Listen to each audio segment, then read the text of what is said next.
Welcome to our daily devotional entitled The Applied Life. Last week we spoke about the test of faithfulness, and we found that there are only two criteria for passing the test: listening and obeying. This week we'll still be in the book of Hebrews, and I hope you'll read the entire book for a better contextual understanding of all we'll be talking about. I know it sounds oversimplistic to say that the criteria of faithfulness is listening and obeying, but the practical application of listening and obedience is sometimes a bit more exasperating than one might imagine. But the truth is, all the stories of victory have their origin in the fact that someone heard and obeyed. Even the very act of salvation begins in this way. You heard the truth, you listened, and you reacted to the truth, you obeyed, and you began the journey of learning to walk in trust, obedience, and proper relationship with God.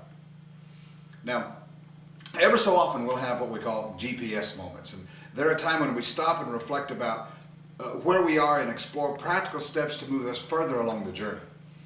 As we learn to listen carefully and obey fully, there are three things of utmost importance that we must come to grips with, and they're this: God is God, and I am not. God is faithful, even when I am not. And He is omniscient, or all-seeing, and I am not. We as people are not any of these things. And the life of applied Christian living mandates that we listen and obey the one who is all of these things. Jesus most often used parables or stories to get his point across, and we'll do the same this week.